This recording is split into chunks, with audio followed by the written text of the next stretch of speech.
everyone. My name is Olivia Williams, and I am the president of the Rotary Club of Chicago. I would like to welcome you to our 5,700th meeting and the 11th Annual Woman of the Year Award Program.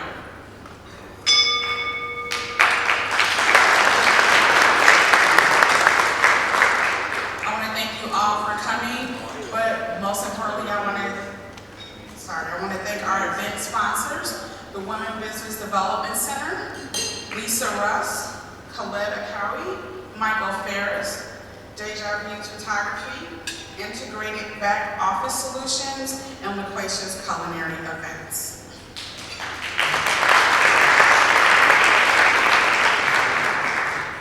And I'd also like to recognize our dignitaries in the room and our wonderful past presidents, Connor G., Evie Alasker, Gail Anderson, Mike Ferris, Marshall Schmidt, Khaled Akawi. Jim Thompson is an assistant governor for Rotary International. So thank you all for being here with us today.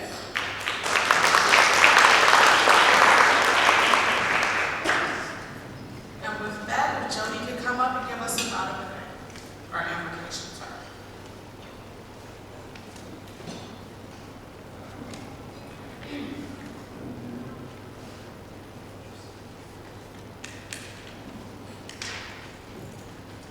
Good afternoon. I thought it was especially appropriate to offer a blessing written by a woman, Saint Teresa. Today, may you find peace within. May you trust that you are exactly where you are meant to be. May you not forget the infinite possibilities that are born in yourself and others. May you use the gifts you have received to allow your body and soul the freedom to look, listen, reflect, act, and share. Remember, all this has been given to each and every one of us. Thank you.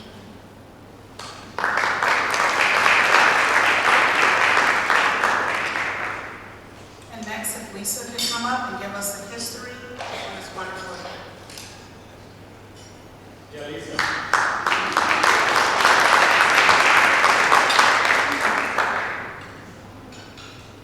Well, we've got a reunion going here today. It's so great to see some of these faces here. Thank you so much, everybody, for being with us today. Years ago, 2013, I think Michael Ferris was in the room, and probably a few others as well, as we were figuring out what to do.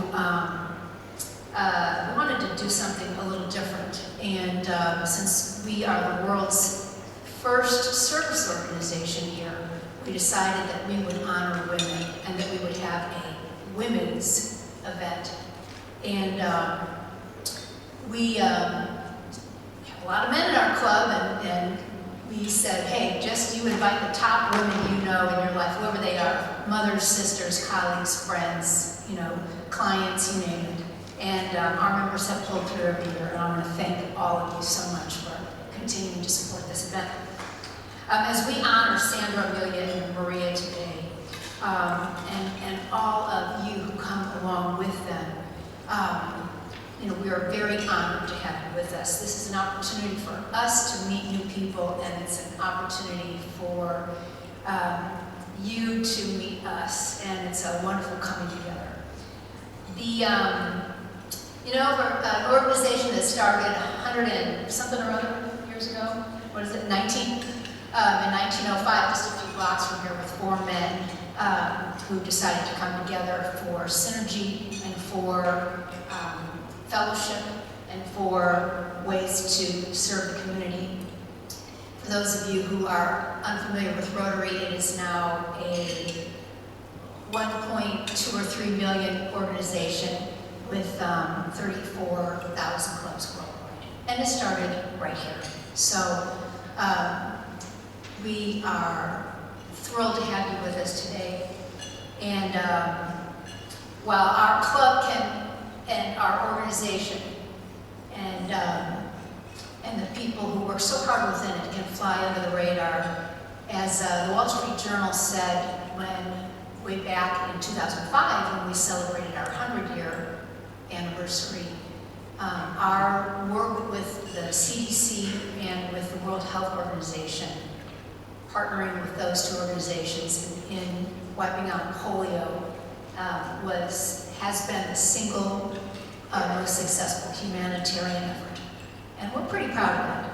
So thank you so much again for being here. I'll give it back to Alita, and enjoy your lunch.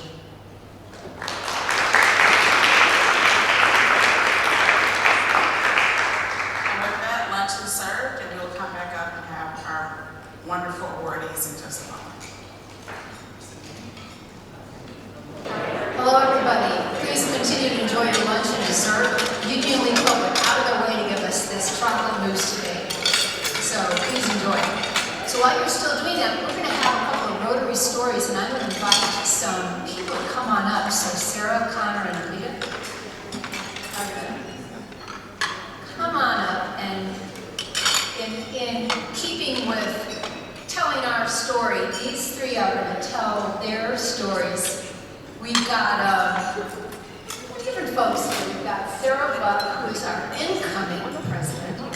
Sarah's a professor at Chicago State, and she has been heading up our community service, co-chairing that for a number of years. And I will tell you that that is the best run meeting I have ever been in. So thank you, Sarah. And we will hear from Connor G. Connor is a Rotary phenomenon. He hails from this club years ago. Are you 30 yet? Okay, just wondering. He's our youngest president ever. He's our current Rotary district governor. Rotary is divided into clubs, and then they roll up into districts, and on and stuff like that. So Connor will have some great stories. And then we have our awesome president, Alita Williams, who somehow runs this club and runs an entire big catering company at the same time. So thanks, guys. And so let's start with Sarah. All right, good afternoon. So I am Sarah Buck, and as Lisa mentioned, I'm the co-chair of the Community Service Committee. I'm also the incoming president. That apparently starts on June 25th instead of July 1st, because the lead is like, it's yours, so June 25th. So we were invited to speak about our Rotary story, and that is what I had intended on speaking about, but a couple of hours ago, I got a phone call from a reporter from my hometown newspaper who was interviewing me about becoming the Rotary One president. And he asked me an interesting question. He said, "What does being a Rotarian mean to you?" And so I reflected on that for a second, and I think that I will answer Lisa's question in sort of a different way. So being a Rotarian to me means that I can make a difference in a really small way, but that affects a lot of people. So as being co-chair of the Community Service Committee, we have the opportunity to make projects that seem really small, but make a huge difference in people's lives. So for instance, one of the projects that I'm really proud of is our CPS grant project, where we put out requests for proposals and teachers write in their needs, and we fund up to $3,000. And we've done this for 5 times now. Coming up in June, we'll be featuring the latest round of winners. We have 7 schools that were chosen. So being able to hear the enthusiasm in those teachers' voices about what they get to do in their classroom, that's what being a Rotarian means. Seeing that meeting at the club assembly in June leaves me with such an amazing feeling of fulfillment. Even going out on the Chicago River to clean that up in a kayak, that sounds disgusting, and it kind of is, but when it's all said and done and you get out of that kayak and you look around at the other Rotarians and guests who came to help and you see a dozen or 14 full garbage bags, you're like, yeah, we did that, right? And there's a little bit of swagger So, yeah, we are all volunteers and it's selfless and things like that. But yeah, there's a little bit of swagger that's like, yeah, we did that. And so that also is what being a Rotarian means to me. So I've only been a Rotarian for maybe 6 years or so. I think I joined in 2018. But in that short amount of time, what I've been able to accomplish with my colleagues in Rotary is just an amazing feeling.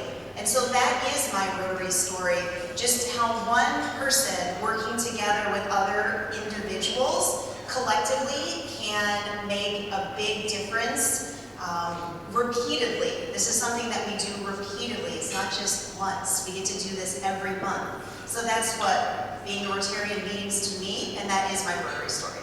Thank you.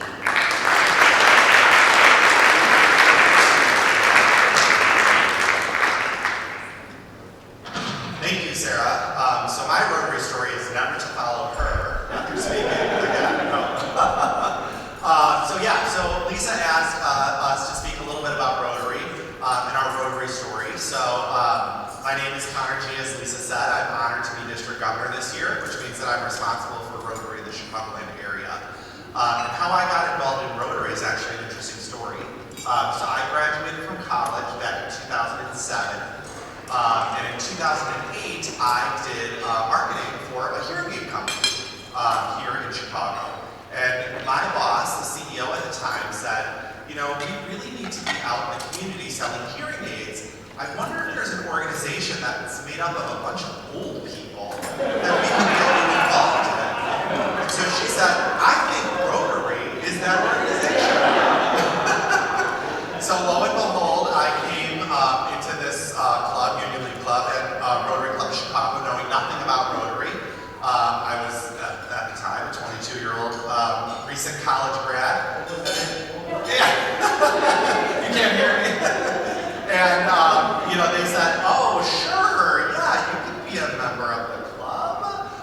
So, you know, here I am, was it 16, 17 years later, and I've never looked back. And again, I knew nothing about Rotary, and throughout my involvement, I had the honor of chairing Job 1, which is this club's signature service project, where we give Chicago Public School students their first internship, their first job, which is exciting. And so I just learned more about Rotary, and I kept saying yes to things, right? And I think as a Rotarian, if you want to give back to your community, that's what you do. When someone asks you for something, you just say yes. And so that's what I did. I just kept saying yes to things. And so then I found myself saying yes to being president. And I've had the opportunity to be in meetings and to sit at tables like the one this afternoon with people that I never thought I'd get the opportunity to do so. I've been to far-flung places like Sri Lanka. Sarah and I are getting ready to go to Singapore, which is where the International Convention will be held next week. And all of that is possible because of Rotary. So I really believe strongly that Rotary gives ordinary people the opportunity to do extraordinary things by giving back to their communities. And so that is what Rotary is about to me and how I got involved. So thank you.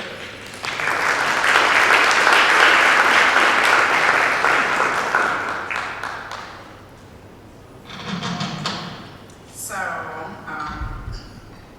my Rotary story is not to go after them too, but it's done now. So, like Connor, when I first came to a Rotary meeting, I got introduced to Rotary. I was catering someone's at-home dinner party, and she was 22, 23. I was in my early 30s, and she was just like, don't forget about the Rotary meeting. And I was just like, man, what is this Rotary that you are so freaking excited about? I was just like, what group is this? Because I assumed it would involve alcohols, but and it does for most of our meetings. But and she was like, oh, you never heard of Rotary? And she goes into the whole first service organization, this, and we talk about polio, and you should come to a meeting. Sure.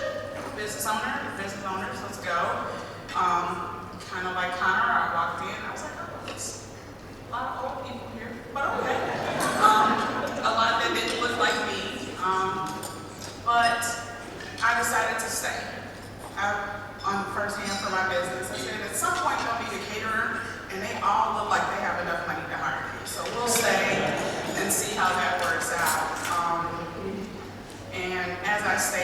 about Job One, which is my heart.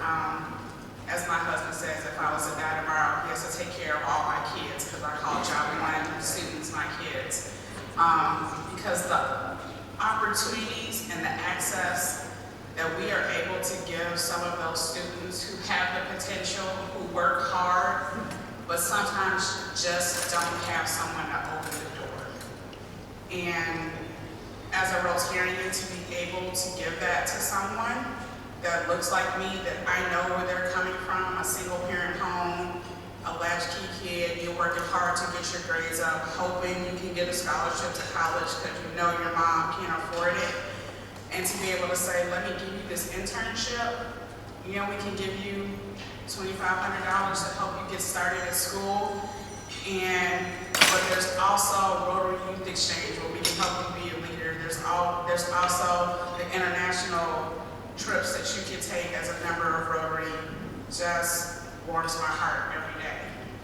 And then to also look at those students that look like me and other people who don't look like me, who only know Rotary as the old white man's club, and to be able to say that I'm the first African American president of the first Rotary club in the world, and I belong here. And everyone belongs in Rotary, and everyone has a space in Rotary. To be able to say that for people and let them know Rotary is open to everyone and not just who we think Rotary is open for. And so that is what kept me here. That's what kept me to say yes to being president and to yes to being a part of this great organization and to be a face of such a great club. And that is why I'm a Rotarian, and that's my Rotary story.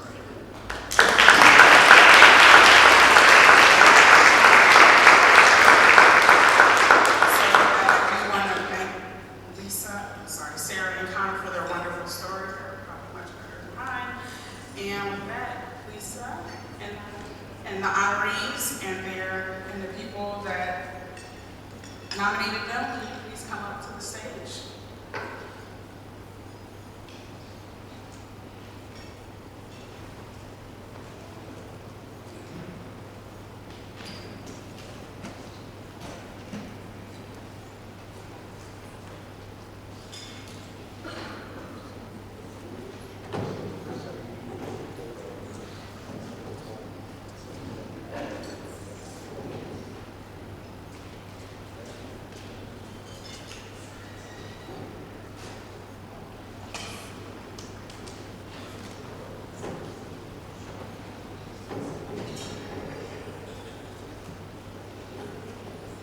Okay, thank you so much, everybody.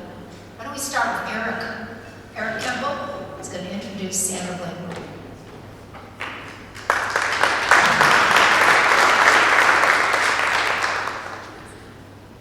Good afternoon, everybody.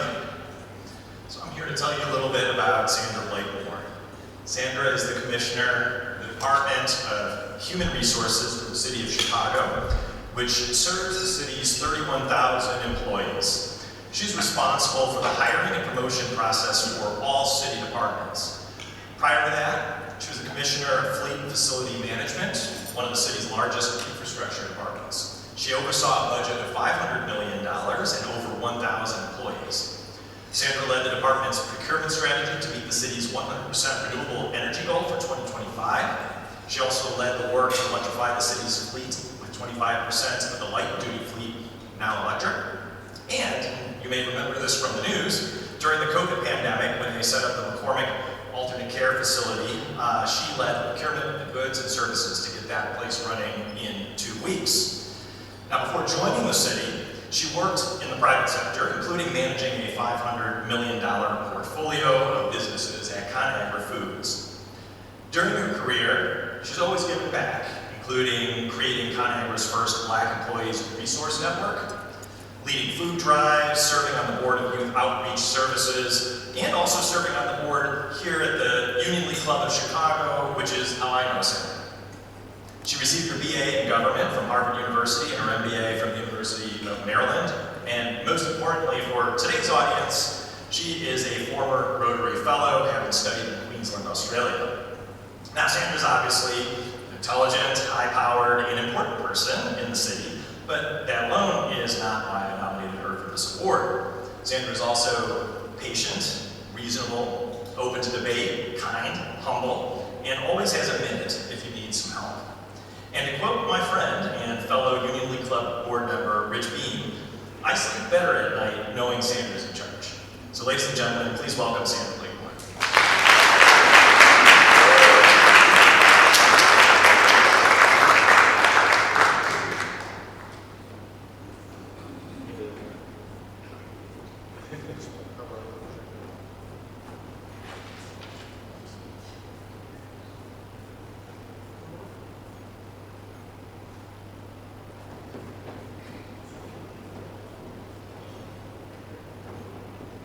Thank you so much, Eric. Thank you. Those were just deeply honored.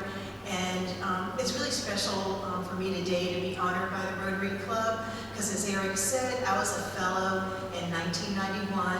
My Rotary Club from Stanton, Virginia, where I grew up, sent me to Australia after graduating college. I was able to study in Australia for a year, and that was really a tremendous learning experience for me, and I still have those friends with me today. So Rotary will always be a part of my heart, so I'm deeply honored and thankful for this award. And you know, we just celebrated Mother's Day, so I do have to publicly thank my 95-year-old mother. She's always been my biggest cheerleader in life, and she made sure that I had the opportunities that she didn't have growing up. So I just always want to publicly thank my mother. And then I want to thank my husband, Mark Blakemore, for always being a steady support and letting me be me in life. And then I want to thank my assistant, Iris O'Donnell. She watches my back at City Hall, so I really appreciate that. Thank you.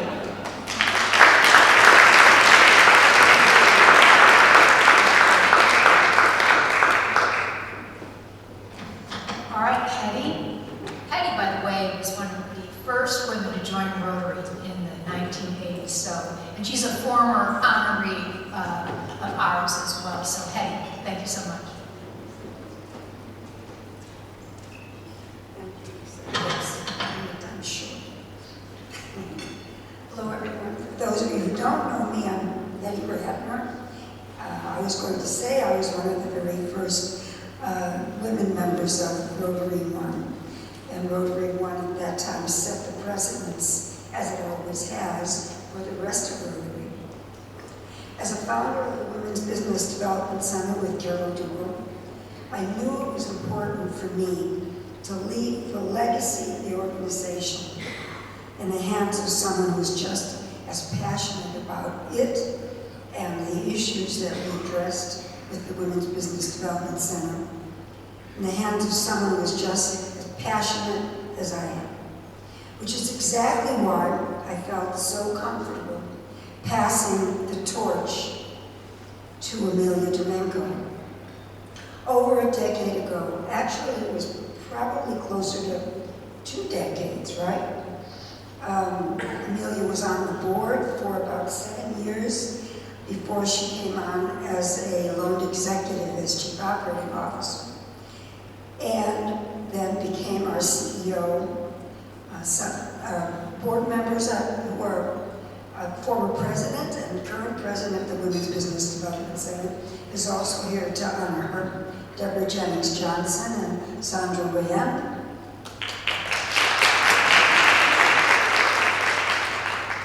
So it's my pleasure to introduce Amelia. She's been the president and CEO of the WBDC, the Women's Business Development Center, for over a decade, after serving on the board for a number of years and as Chief Operating Officer. And during her time there has made an impact on countless people, thousands of people, and on policies, and on growth of our organization. She first joined WBDC as Chief Operating Officer in 2010, after completing a 30-year banking career as an Executive Vice President of BMO Harris. She's now become a driving force for small business owners and women and minority-owned businesses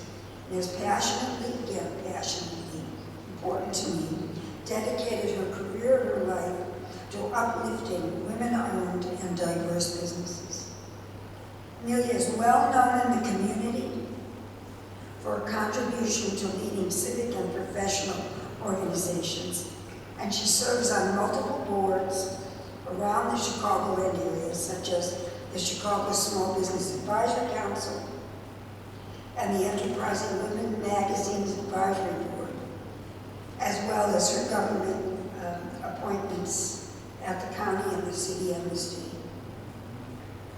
On top of it all, she is a national leader in women impacting public policy and aids the organization in developing policies for access to capital for women-owned business nationally. Those who know Amelia know that she is generous with her time and knowledge and is 100% committed to helping others as well as her organization succeed. She is a fierce advocate for business diversity and seeks to increase the economic impact of the businesses and communities she serves. She is the embodiment of the Women's Business Development Center's mission and a true visionary in all aspects of her work, which has helped to shape the future for so many businesses and generations to come. Now please join me in welcoming Amelia Domingo to the stage.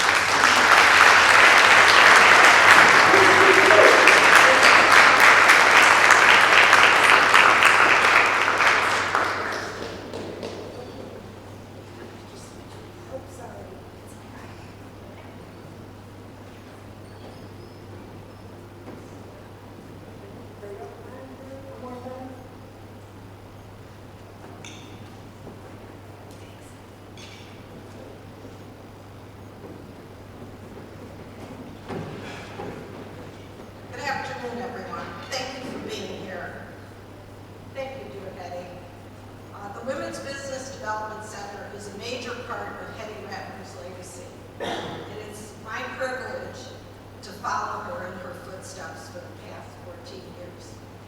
Hetty is my friend and mentor and continues to inspire everyone at the WBDC. She is our strongest ambassador, and I wouldn't be standing here receiving this award if it was not for her leadership, her courage, and her continued support.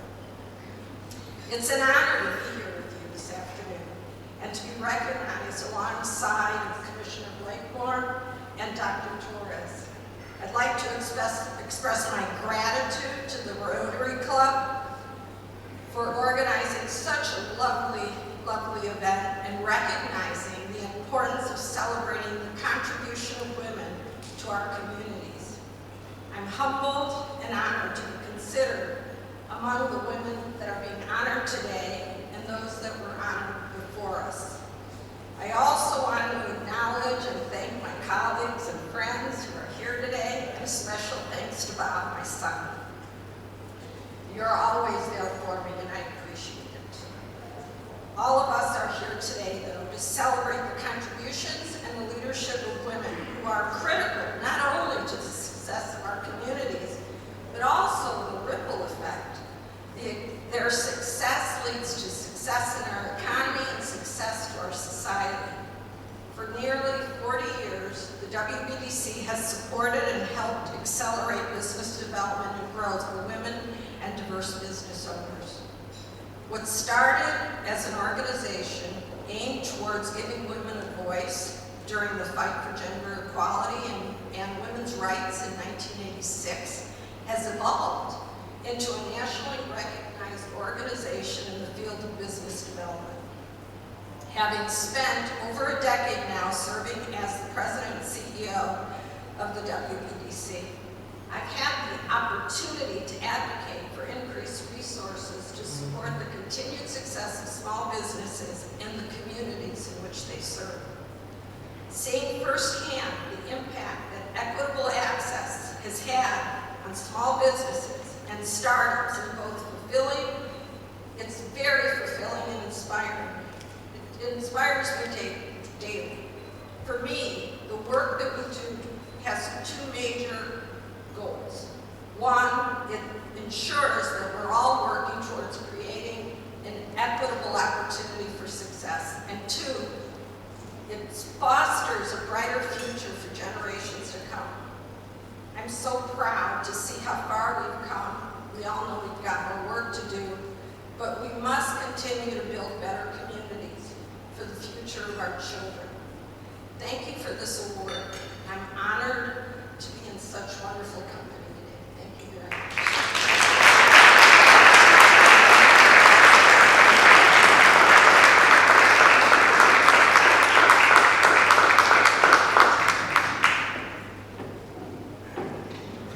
Connor?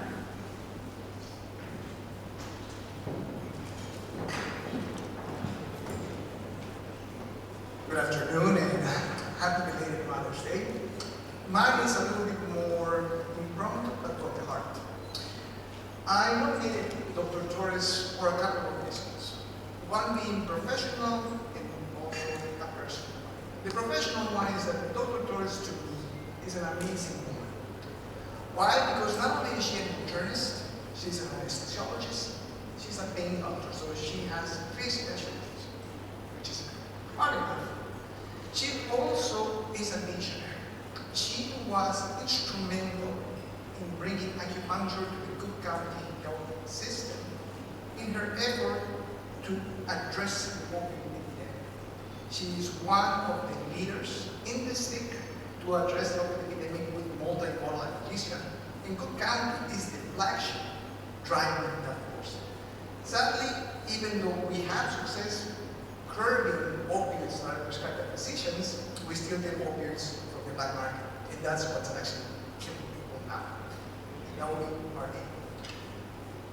Personally, I see Dr. Torres as my professional mother. She has put up with so much stuff that I have done and said at County, but I'm surprised that I haven't been fired a couple of times. You are seeing me in my best behavior now and probably with a couple of values. But again, Dr. Torres is an amazing person because she taught me something that medical school doesn't teach, which is diplomacy. What I have learned from her and the way I address my patients, thanks to her teachings, have made my life so much easier. And I have passed this information to my pain fellows because it's a lesson that a mother gives. It's just, come on, just take it easy. Take a deep breath. I care for what's going to happen to you if you keep on doing this. And for that, I am extremely grateful. She has taught also to Pemecha, who is our current chair, and she's now my stepmom. But again, those are my 2 reasons, and I think that she's an amazing woman, extremely missed. And again, why am I comparing to a mother? Because you don't know the importance of your mother until she's not there. She retired from Cook County last December, and Dr. Pemecha and I, even though we kind of miss her during the time that she was there, because she was doing something, but where is she? Now we know what she was doing. She was trying to keep our pain training afloat, trying to deal with all of the bureaucracy of insurance companies and all of these other things, because Cook County basically now has to rely on insurance companies to provide services that provide, and that is very difficult. Enough of that. I would like to invite Dr. Torres, a great woman, a great professor, and my mom.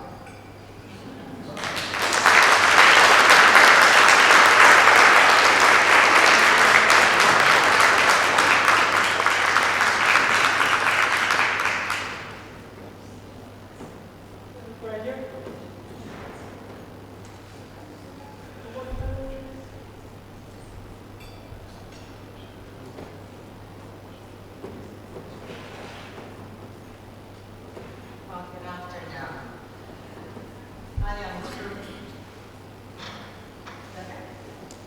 I am truly honored to have even been considered for this award. And be up here with such an amazing group of women. I want to say that reflecting back, you never know, back in the years when I first started my career, how I was going to be able to truly develop and grow into a place that I called my home for 33 years. So coming from the University of Illinois, I jumped over to Cook County Hospital. And at the beginning, the plan was just to stay there for 1 year because I am Cuban and I was going back to Miami with family. But down the line, number one, I truly understood the mission of the place. It wasn't as crazy as it seemed to be. We just didn't have a lot of the resources. So we had to work around and find help and bring it to the patients. The next is the patients. Amazing, amazing patients that didn't know how to thank you. Even if you didn't relieve their pain, you listened to them. You tried to understand the situation they were in. You provided access, as we did with acupuncture, our psychologists. At times, our psychologist was the only thing they really needed to just be able to open up. And then they would show up with something they made, Mexican dinner, a Polish dish, something, because they just didn't know how to thank you. I think all of us have heard every single day a patient say, I was afraid to come to county. Let me tell you, when I found myself without insurance and the only resource was county, I really didn't want to come. But after the experience I've had here, I will come again and I will make this my healthcare place to come. And that really showed that, as many have said before, the one thing that you can't take care of everything, but each one of us can provide very meaningful significance in somebody's life. And that would live with me through it. I also had the privilege of leading the Pain Fellowship, which at the beginning in the 1990s, it was a career to start, sort of a specialty that wasn't really known. The surgeons were doing their pain management and there wasn't guidelines. So programs started and we were the 11th program in the country to set up a Pain Fellowship. And the person who led me to Cook County Hospital, actually, I now realize that it's the same reason why I'm here today. As we heard from Larry and Linda, we heard about the importance that the Rotary Club had in polio. And I was fortunate to train at the University of Illinois with Dr. Alan P. Winnie, a 26-year-old man full of life who in the 60s contracted polio and was in an iron lung for 1 year. Imagine, this is an enclosed bed, you cannot move, you can hardly breathe, what that mind must have gone through. And yet, after he successfully came out, he said, I still want to be a doctor. He wanted to be an OBGYN, but could not complete that. So that's when local anesthetics and what we call regional anesthesia, which provides pain control to, for example, an extremity by the simple ability to block them in the nerves up here, and you can have your arm out there having surgery and talking on the other side, awake, alert, without being intubated or anything. So Dr. Winnie started working on that, and through the years, he became a world-renowned authority in the area of pain and regional anesthesia. So that is my Rotary story as I come here today. I want to thank Dr. Gunnar, first of all, for actually thinking of me, and the board members and all of you for recognizing. And I'm very, very humbled to accept this award.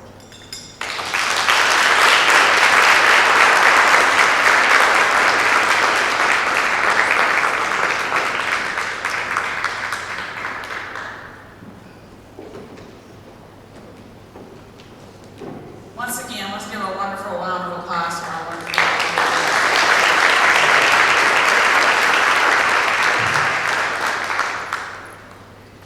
So I want to thank all of you all for attending celebrate these wonderful women and all their accomplishments they have had today in the city of Chicago. I want to thank our sponsors for helping us make this event happen. We have a couple of announcements. Mike Ferris, if you'd like to come up.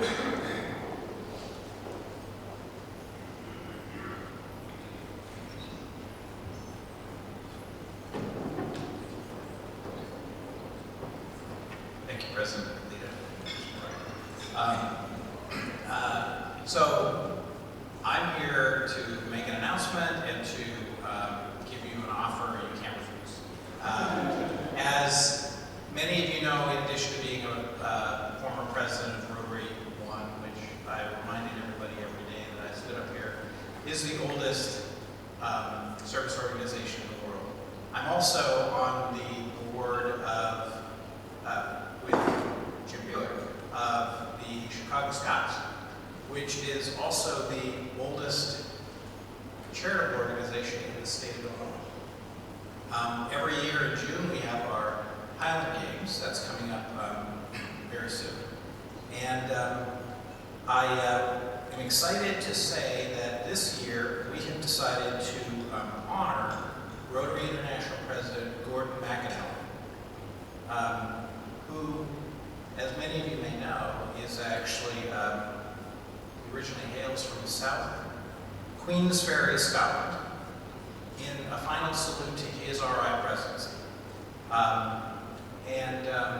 That'll be at our 38th Annual Highland Games in DuPage County Fairgrounds on June 15th. And in addition, the Chicago Scots is designating Rotary International as its honorary clan. Now, what that means is Rotary International and Gordon will lead the Parade of Tartans at the beginning of the games, to which all of you Rotarians are invited.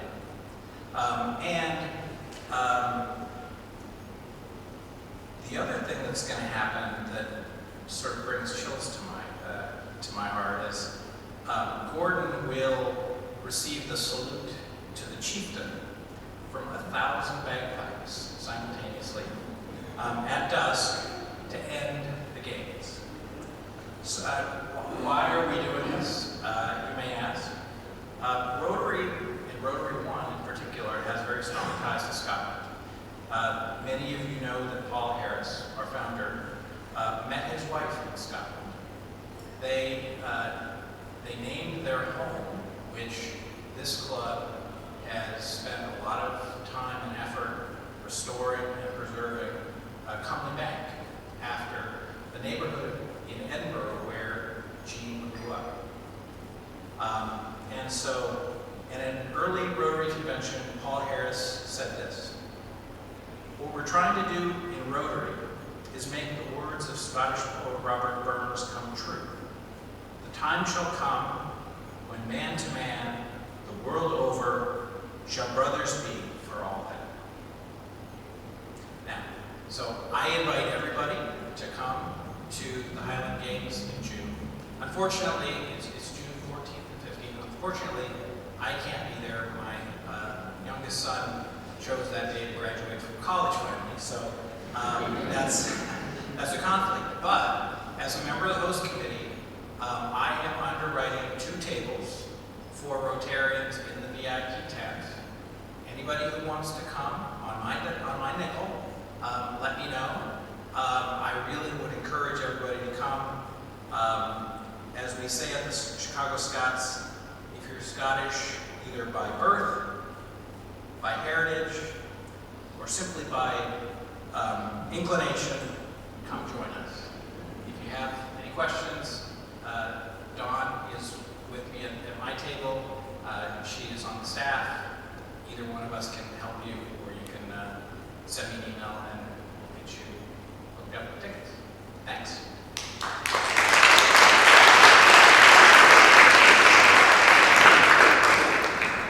Thank you, Mike.